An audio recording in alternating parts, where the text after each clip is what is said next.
იციან როცა გაწამებენ როცა უსამართლოდ დაგჩაგრავენ საკუთრებას როცა წაგავთმევენ და მერე დროლფოტობას დაგასევენ შენიანებს რომ დააშინებენ ჯარიმები ციხით გააჩერებენ ფეოდალები წაიღებენ შენს წესს და მდინარებს და პროპაგანდით ყველაფერს რომ გაამართლებენ არაფერი ზედმეტად არ გავამუქოთ მალე მედიაც არ ვიქნებით ეს სიგნალე რომ გავაშუქოთ მოგესალმებით თქვენ უყურებთ სოციუმის ეთერში YouTube არხზე ნიკა ლორტკიფანიძესთან ერთად დღეს გვყავს სტუმარი მარიამ სკიპურიშვილი მსახიობი და დღეს ვისაუბრებთ ძალიან საინტერესო თემებზე ეს არის ცრუ ელიტიზმი, შერჩევითი სამართალი და ეზოცენტრულობა.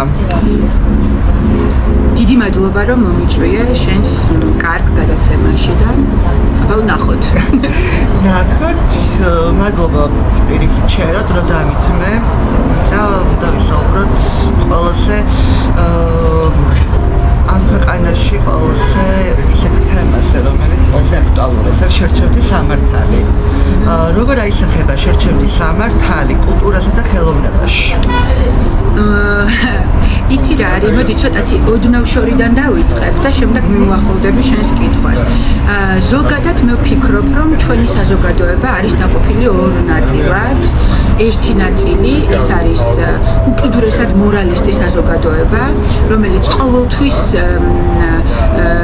გამაკრიტიკებელი არის სხვა ადამიანების, ანუ ის თავად არასოდეს დიდმადლობა, არასოდეს არ აძლევს საკუთარ თავს თავისუფლებას, ამიტომ აქედან გამომდინარე ის ყოველთვის კრიტიკული არის სხვების მიმართ, აი რა გაცვია, როგორ გამოიყურები, რას აკეთებს, სულ მუდმივად მორალისტი მოკრიტიკე არის და მეორე საზოგადოების ნაწილი არის, რომელიც ერთის მხრივ ვითომ თავისუფალი არის, მაგრამ არსობრივად ისიც თითის მქნეველი არის. ანუ თვითონ კი ბედავს იყოს თავისუფალი, მაგრამ შენ თუ დაგინახავს, რომ შენ პიროვნულად თავისუფალი ხარ, ან ინდივიდი ხარ, რომელიც თავისუფლებისკენ მიისწრაფის, შენ მაინც ხელს დაგექნევს.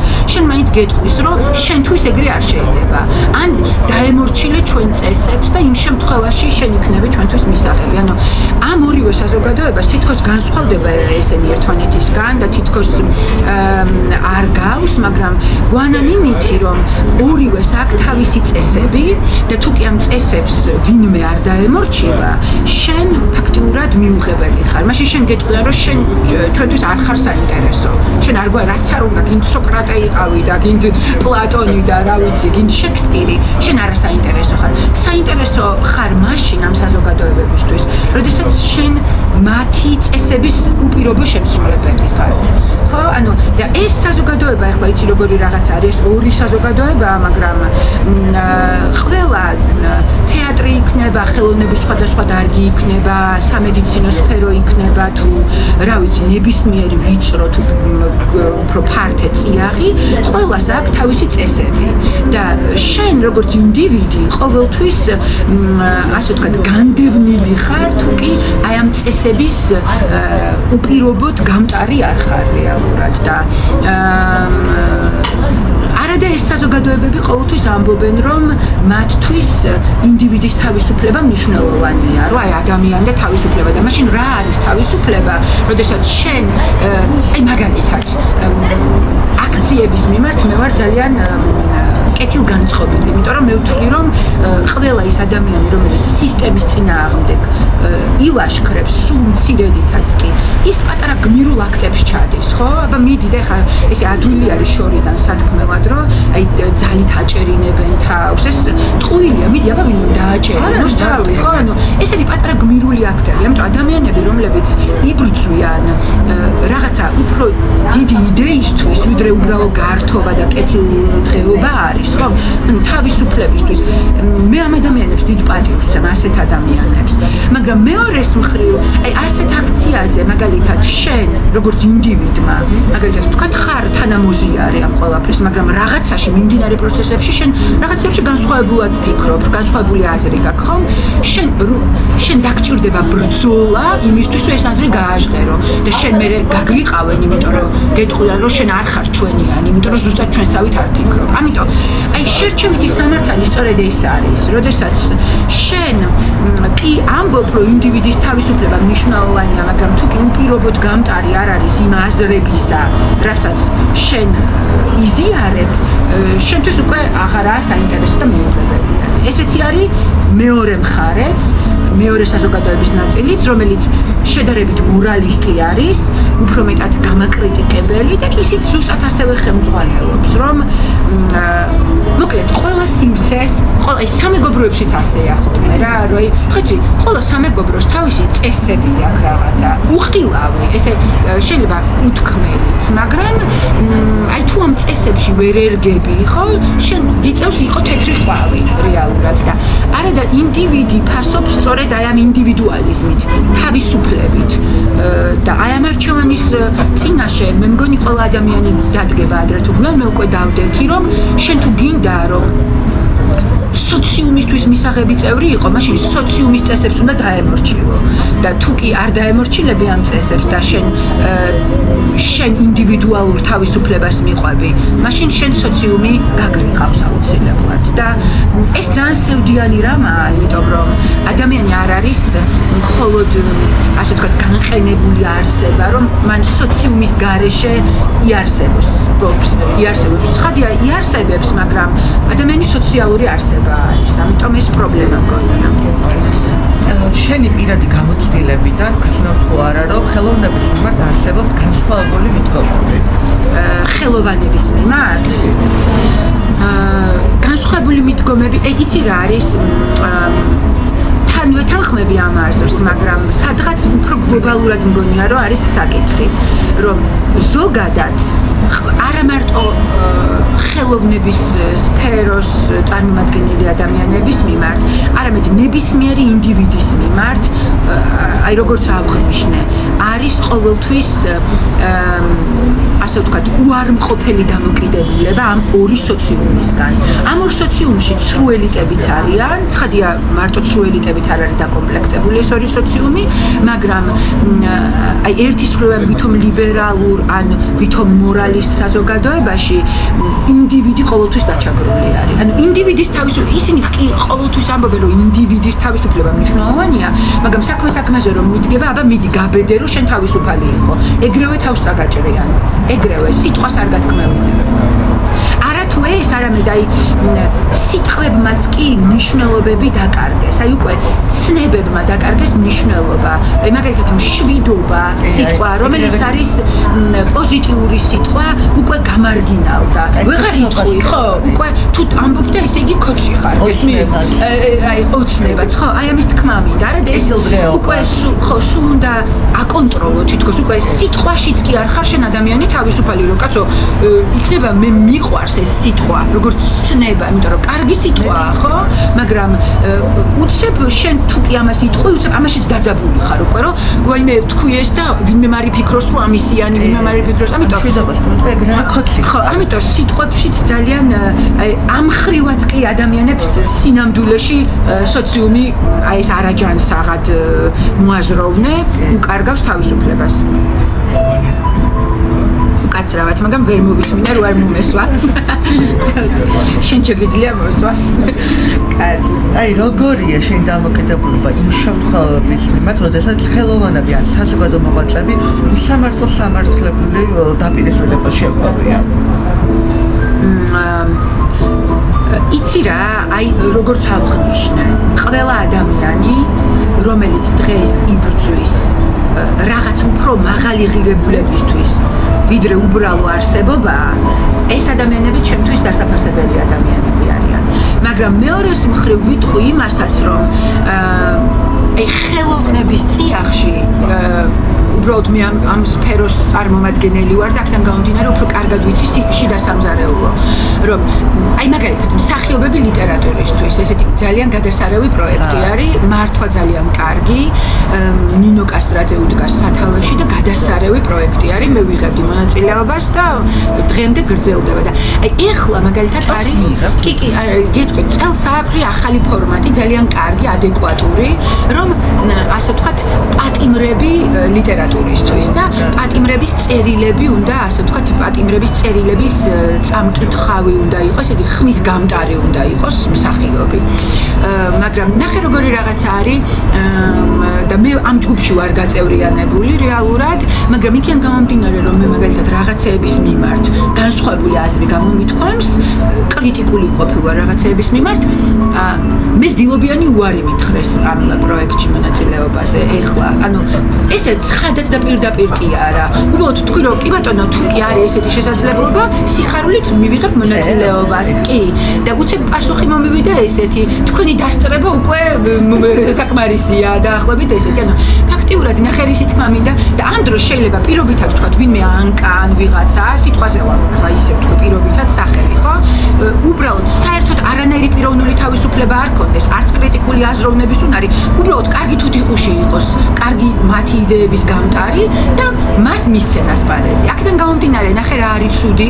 ცუდი არის ის, რომ ეს ნიშნავს, რომ საზოგადოება არ აძლევს ინდივიდებს თუნდაც რეაბილიტაციის საშუალებას, რომ განსხვავებული აზრი შეიძლება არსებობდეს, მაგრამ იდეისთვის ერთგული ადამიანების მიმართ, ასე ვთქვათ, აი ესეთი გადარჩევა და შერჩევითი სამართალი სწორედ ესაა, ხო? როდესაც თუმცა რადგან თვითონ ამ ადამიანებს პატივს ვცემ და მათი თვითონ აი ამ პროექტის იდეა ჩემთვის ძალიან მისაღები არის, მე წარმატებებს უსურვებ ცხადია, ჩემთან ერთად თუ ჩემს გარეშე. უბრალოდ მე რისი თქმა მინდა, იცით ეს არის უბრალოდ მაგალითი, რომ ყველგან ასე არის.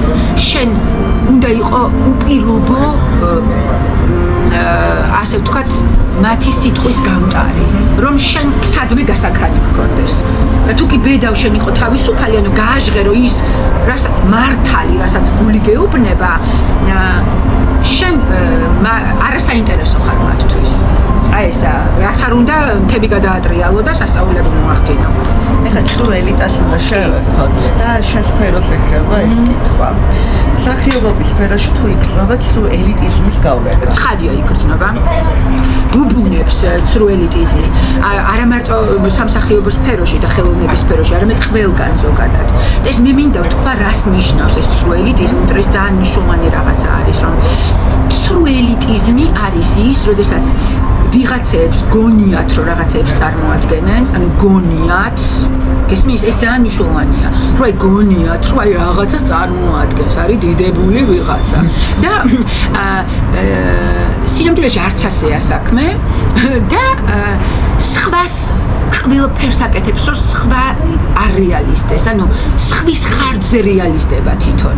არა და ეს ადამიანები სინამდვილეში შემდგარი ადამიანები არ არიან, იმიტომ რომ შემდგარი ადამიანი ასე არ იქცევა. შემდგარი ადამიანი სხვასაც უწყობს რეალიზებაში ხელს და ცრუ ელიტებს არ შეუძლიათ სხვა გვერდით მოიყენონ.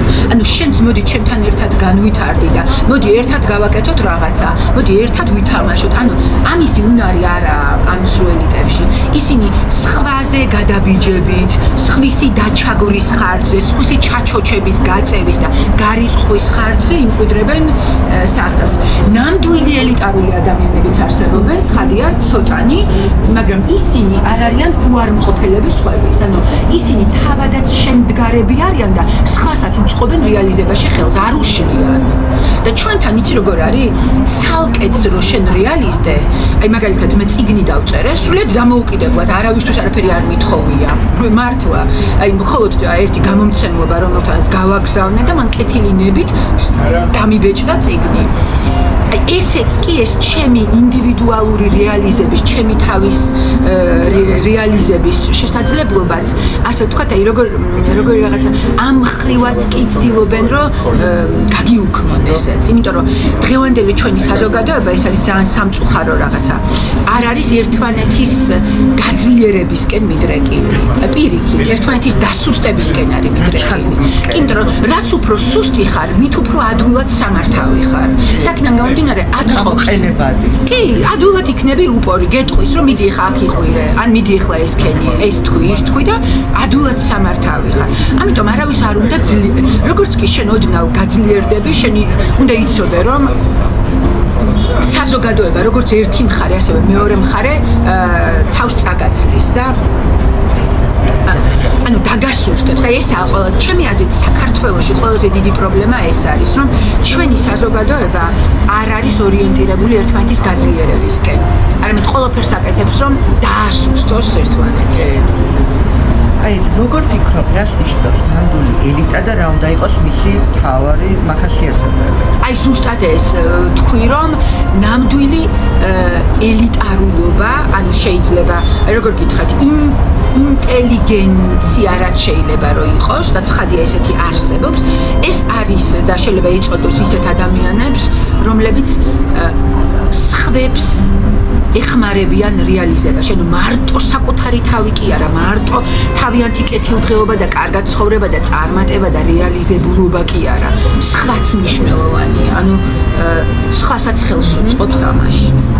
აი ხოდა შევეხოთ მიკერძოებულობა. და პირველი კითხვა არის ყველაზე პივნეული ქართულ მედიასთან. კი ბატონო. ქართულ მედიასა და კულტურულ სივრცეში რამდენად დიდია მიკერძოებულობა? კატასტროფულად დიდი არის. ანუ ტელევიზიები ფაქტიურად მხოლოდ მიკერძოებულები არიან, როგორც ოპოზიციური, ასევე სახელმწიფო. აი ეს განსაკუთრებით იმედი. კი, ესეც ძალიან პარადოქსი არის, ხო, რომ ყველაზე უიმედო ტელევიზიას დღეს ქვია იმედი. მაგალითად, ხო, ძალიან სასაცილო არის. ესე იგი, როგორ გამოცლილი არის სიტყვებს, როგორ გამოცლილი აქვს მნიშვნელობა. ესე იგი, სრულად უიმედო არის. რატო ვამბობ ამას, რომ უიმედოა? ნუ, მოდი პირველად დავიწყებ იმით, რომ იცი რა არის ზოგადად აი სახელმწიფო ტელევიზიები რაც არის და ეხლა იმედზე რაც ვილაპარაკე, მე ეხლა უკვე მაქვს გამოცდილება, მაგრამ როდესაც მე გავხდი ამ ტელევიზიის მსხვერპლი ერთგვარად, როდესაც ფაქტიურად დადგმულ შოუში ამოვყავი უცებ თავის, სრულიად სხვა მოლოდინით მისული, სრულიად სხვა რაღაცა დამხვდა. ფაქტიურად მათ რაღაცნაირად თითქოს გამიჩალიჩესო ეგეთი რაღაცა, რომ ვიღაცა გულწრფელად ამბობს თავის რაღაცეებს და მოდი რა არც გავაფრთხილოთ, ისე დაუდგათ რაღაცა სპექტაკლი და ამაში მივაღებინოთ მონაწილეობა და სხვათა შორის იმედს ჩემი აზრით ამ ტელევიზიას და ამ გადაცემას ჩემი სოციალური საზოგადოებამ რო სოციალურად ჩამქოლა და ჩამთელა და დღემდე რო ასე ვთქვათ ნეგატიური კონტექსტით მიხსენიებს აბსოლუტურად დაუმსახურებლად საზოგადოება, დიდი ბრალეულობა იმედის ტელევიზიას მიუძღვის ამაში. უბრალოდ ახლა მე უკვე გამოცდილება მაქვს, რომ მე უკვე ვიცი, რომ აქ ესეთი დადგმული შოუები არის და არაფერი არ არის ავთენტური. არა, აქ იყო, რომ ჩვენ უნდა გვესაუბრა ქალის და კაცის ურთიერთობაზე. მე მაშინ ძალიან დაინტერესებული ვიყავი ამ რაღაცეებით და მე იქ იყო პატარა დეტალები ისინი, რომ მაგალითად არ წაიკითხეს სტატუსი მთლიანად. მაგალითად წაიკითხეს მხოლოდ ამონარიდი, რომლიდანაც დასკვნას ვერ გამოიტანა ადამიანი. სრულიად სხვა რაღაცაზე იყო ლაპარაკი და სხვა კონტექსტით, სხვა რაკურსით, სხვა კუთხით წაიყვანეს.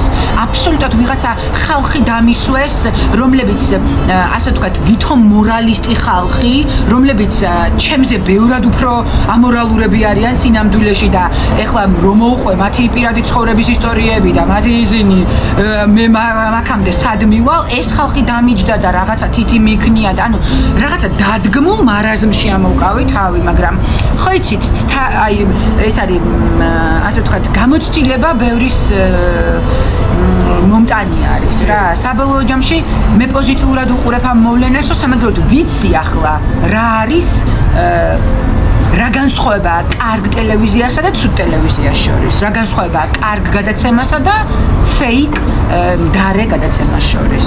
აი, ამის თქმა შემიძლია.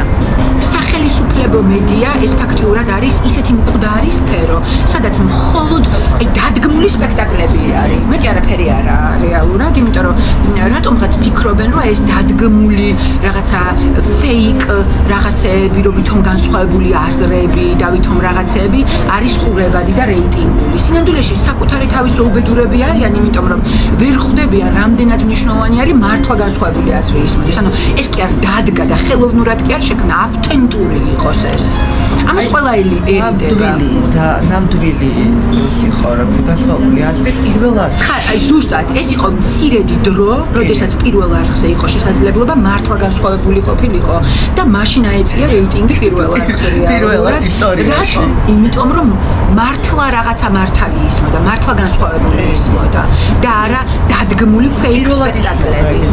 ხო, და აქედან გამომდინარე, იცი რა არის, ჩვენი სატელევიზიო სივრცე იმდენად მდარეა და აი ბატონმა რუხაძემ რო განაცხადა, რომ თურმე არ უყურებს ძალიან მაღალი პედესტალიდან რო გითხრა, რომ არ უყურებს თურმე თავისივე ტელევიზიას და BBC-ს და იმას უყურებს. ამათ ჩვენ გვაყურებინებს ამ ნაგავს, ჩვენ გვაყურებინებს ამ უკაცრავად ესეთი ეპითეტისთვის ალბათ გამოვანწყავს ამის გამო მაყურებელი, თუმცა რა ვქნათ, ხანდახან კრიტიკული აზრი მნიშვნელოვანი არის, რომ ამ უნიტაზის ექოს ხმას ჩვენ გვაყურებინებს, იმიტომ რომ აბა დაჯდეს ბატონი რუხაძე და ცოტა ხანი უსმინოს დილიდან საღამომდე უყუროს იმედის საინფორმაციო გამოშვებას, გასართობ შოუს, თუ ნებისმიერ რაღაცას რაც გადის, აბა როგორ ხასიათზე იქნება.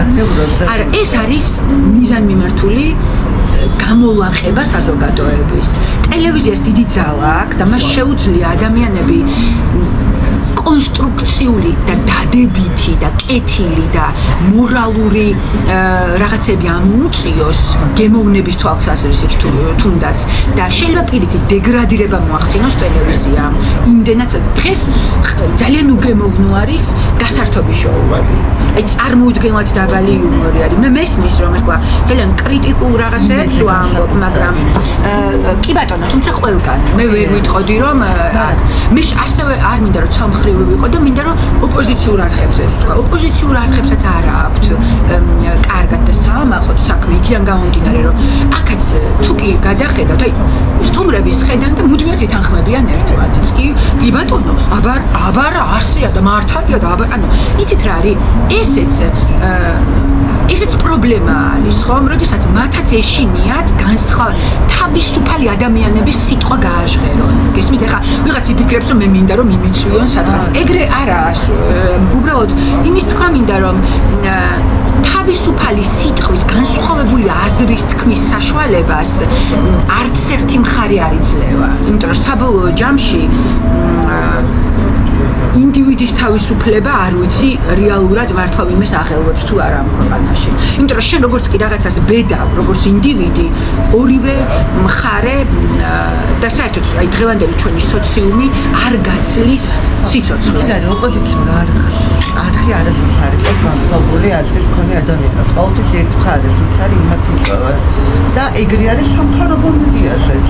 ხო, ზუსტად ერთნაირი წესები აქვს რა, უბრალოდ განსხვავებულობა არის, ეხლა ცოტა უხეშად ვიტყვი, მაგრამ აქეთა მხარე არის უფრო გოიმი, მოდი ესე ვთქვათ, და აქეთა მხარე უფრო ჟარგონებით ვიტყვი, პრადვიმუტი.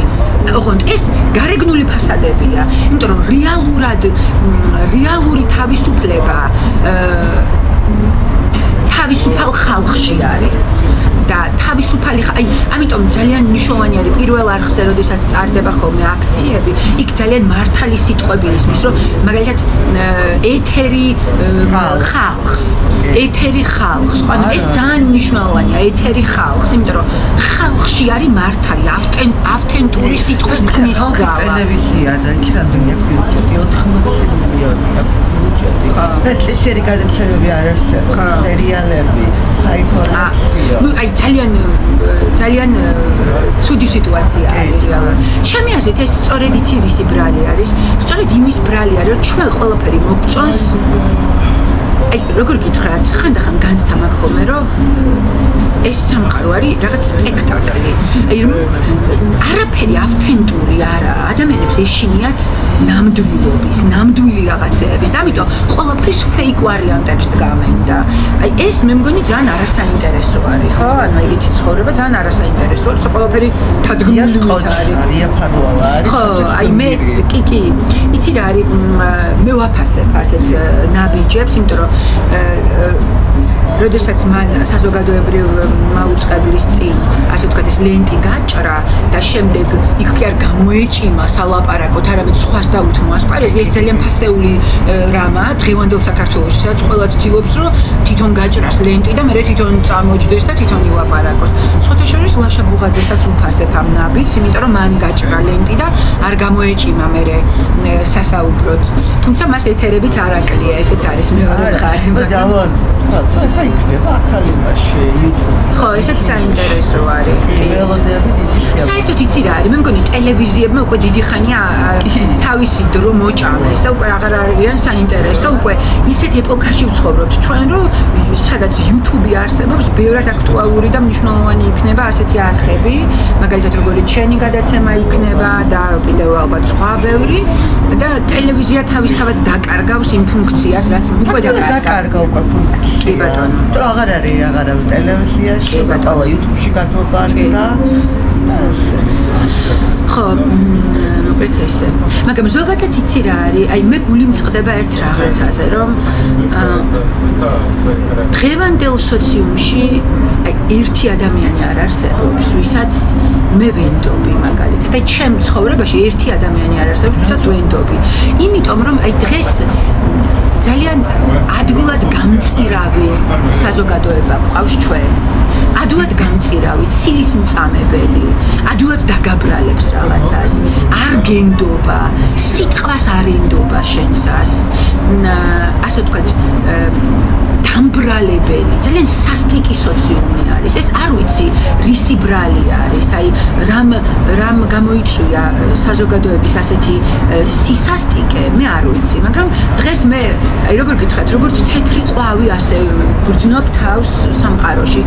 ვერსად ვერ ვიპოვე ჩემი ადგილი და იმიტომ კი არა რომ ან ურთიერთობები მიჭირს, ან უბრალოდ მე არ ვიცი ის წესები, რა წესებითაც ეს საზოგადოება ცხოვრობს. და არც მომწონს ეს წესები, იმიტომ რომ ეს წესები მუდმივად არის ვიღაცის ჩაჩოჩება, გაწევა, გაწირვა, ცილის წამება, დაბრალება, ფაქტიურად არ შემხვედრია ისეთი სოციალური სივრცე, სადაც ადამიანურ და მართალ სუფთა რაღაცეებზე დგას ურთიერთობები. ხელოვნებაში ამდენად დიდია ეს ექსპერტიზა. არის ცხადია ახლა ხელოვნების სფერო თავისთავად არის უფრო მეტი ასე ვთქვათ საკუთარი თავის ტკბობით ორიენტირებული სფეროს ტკბობაზე მიმართული, მაგრამ და აქ უფრო მეტი არის ცდუნება, რომ შენ აი ესეთი დესტრუქციული ეგოცენტრიკი იყო, რომელიც მხოლოდ შენი თავით ხარ მოსული. მაგრამ მე მგონია რომ ეს ზოგადად ჩვენი სოციუმის პრობლემაა ყველა სფეროში. ეს ზოგადად ადამიანის პრობლემა არის, არა მარტო საქართველოში, არამედ მსოფლიო მასშტაბით. სოციალურ შევეხოთ ახლა ჩვენ სოციალური ქსელების გავლენა. ხელს უწყობს თუ არა ეზოცენტრულობის და საკუთარი თავის იდეალიზაციას.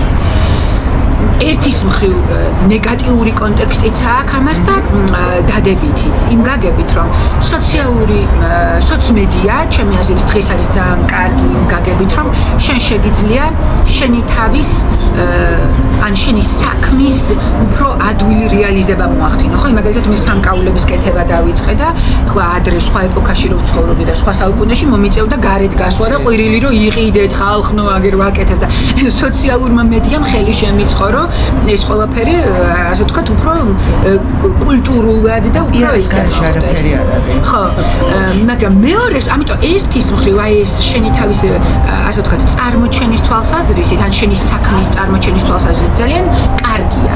მაგრამ მეორეს მხრივ, როგორც აღვნიშნე, ჩვენ ადამიანებს როგორც დახვეწილი და ლამაზი, შინაგანი თუ გარეგანი გამოვლინება გვაქვს, ასევე გვაქვს დაუხვეწავი და ის და აი მაგალითად TikTok-ი, რომელიც არის სოციმედიის პატარა ჯოჯოხეთი რაღაც თვალსაზრისით ისეთი ჩემი აზრით. აი იქ კარგად ჩანს ხოლმე, რომ რაღაცა ужасებიც არის ადამიანების გამოვლინებებით, მათი აი უშებ დაინახავ, რომ მე რადონ აი ასეთი დაბალ დონეზე შეიძლება დაეცეს ადამიანი, ხო? ამას ამბიციურად კი არ ვამბობ, შეიძლება ჩემშიც ყოფილა რაღაცა არალამაზი გამოვლინება, იმიტომ რომ ყველაშია ეს მეტნაკლებად. ამიტომ სოციმედიაც არის ძალიან ზუსტი ასახვა ჩვენი სამყაროსი. ჩანს კარგი მხარეებიც ჩვენი, მაგრამ ჩანს ужасებიც, რაც საშიში არის ერთი შეხედვით. აი ახლა მე შევაჯამე. ხო. ყველაფერი რაც საუბრეთ და შემაჯამებელი კითხვა დაგისვა, აი რა გზას ხედავთ იმისათვის, რომ თანამედროვე საზოგადოებაში შერჩეთი სამართალი, ელიტიზმი, მიკერძებულობა, ეზოცენტრულობა და ერთმანეთის მიმართ გულგრილობა შემიძლია და როგორ ფიქრობ, რა როლი შეუძლია აქ ფაგას ხელოვნებას ამ პროცესში? რა საინტერესო კითხვა არის, ძალიან კარგი შემაჯამებელი კითხვა არის.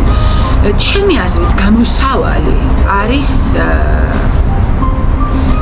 არა მგლური კანონებით ცხოვრებაში, არამედ ერთმანეთის ბედისწერის გადანაწილებაში. აი ახლა ცოტა ფილოსოფიურად ვამბობ ამას, რაღაცნაირად, მაგრამ აი განვმარტავ რას უგულისხმობ, რომ იცით რა არის? ჩემ პირად გამოცდილებაზე მე აბსოლუტურად არ მიყვარს ბრძოლა გადარჩენისთვის, მაგრამ დღეს შენ თუ გინდა სადღაც ადგილი დაიმკვიდრო, აი აგერ გამოფენაზე ვიღებდი მონაწილეობას და ველოდები, ყველა დაითრია მაგიდები, სადაც უნდა გამოეფინა ეს და მე 5 საათი ვიდექი და ველოდებოდი, როდის გამომიყოფდნენ მაგიდას. იმიტომ რომ და ერთის მხრივ ან უნდა მეჩხუბარო, ბიჭო, გამომიყავით მაგიდა მეც და მგლურად უნდა მომეპოვებინა ეს და ან კიდე მსხვერპლი უნდა უყოფილიყავი, რომ აი ან გამომიყოფდნენ მაგიდას ან არა. ან მესამე ვარიანტი არის, როცა ხედავ რომ ეგეთი სიტუაცია წამოხვიდე. ძირითადად მე სულ მოვდივარ ხოლმე თეატრებიდან თუ იმიდან, როცა ვხედავ რომ გლურად არ შემილია, რომ გავგლიჯო და დავიმკვიდრო ადგილი, მოვდივარ ხოლმე ძირითადად, მაგრამ კი, მენატრებად. ხადია მენატრება, იმიტომ რომ ეს ჩემი პროფესია არის და მიყვარს, რაც არ უნდა სხვა ბევრ რამეს შევეხო, მაინც, მაგრამ დაბრუნდები ოდეს. რა ვიცი, ეს ჩემზე არაა სამწუხაროდ დამოკიდებული. ხო და აი იმის თქმა მინდა, რომ აი ნახე შენი კითხვის პასუხი რა არის, რომ ჩემი აზრით მგლური კანონებით არ უნდა ცხოვრობდნენ ადამიანები, იმიტომ რომ ჩვენ ყველანი ადამიანები ვართ, ჩვენ ყველანი გავდივართ რაღაც გზას, ცხოვრების გზას. ზოგს მეტად და ყველას გვაქვს ჩვენი ბარგი აკიდებული. ზოგს ნაკლებად მძიმეა ზოგის ბარგი, ზოგის უფრო მძიმე არის და იცი რა არის, მე მგონია რომ შენ როცა ხარ რეალიზებული და ძლიერი ადამიანი, შენი ბარგის ზიდუასთან ერთად სხვის ბარგში შეხიდებად შეგიძლია. აი ნახე, ქართველებს კარგი სიტყვები გვაქვს, შეხიდება.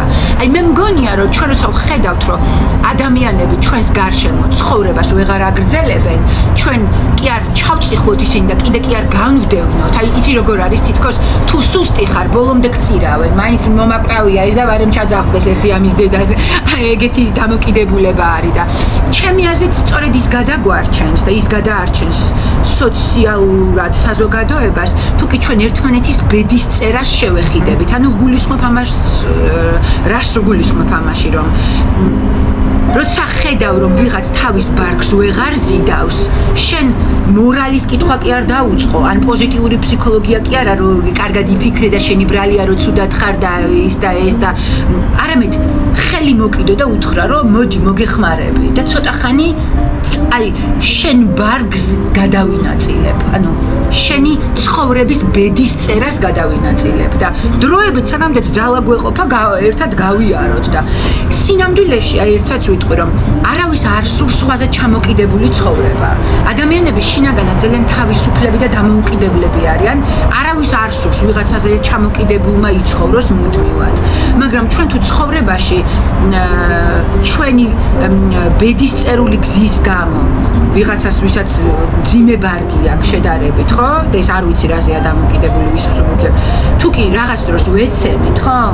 ამ დროს აი ეს ჩემი აზრით ყველაზე დიდი სისასტიკეა, შენ ჩაუარო იმ ადამიანს და ან თქვა რომ მე არ მეხება ჩემი ცხოვრება ეს არაა, კაცო, თვითონ მიხედავს თავის თავს, ან თქვა რომ შენი ბრალია გენაცვალე პოზიტიურად იაზროვნე და კარგად იქნები და ან საერთოდ უთხრა რომ მე შენზე მძიმე ბარგი მაქვს და შენ იზიდეო რა. სიკეთე და სოციალურობა არის სხვა შეეხიდო თუ კი დაინახე რომ ის წაიქცა და მისი ბედისწერა გადაინაწილო. აი ეს შემიძლია ვთქვა. მადლობა, საინტერესო საუბრები გქონდა, საინტერესო თემებს შევეხეთ და ყველაზე აქტუალურია. ხო, დიდი მადლობა მიკუშა და წარმატებებს უსურვებ შენს გადაცემას. მადლობა, შენ წარმატებებს ყოველ საქმეში და იმედია დაუბრუნდებით და კინო იმედი ბოლოს კვდება, ოღონდ ეს ის იმედი არაა, ქოცური იმედი კი არა, სამყაროსეული იმედი. მადლობა. მადლობა. ყველაფერს რომ გაამართლებენ, არაფერი ზედმეტად არ გავამუქოთ. მალე მედიაც არ ვიქნებით ეს სიგნალე რომ გავაშუქოთ.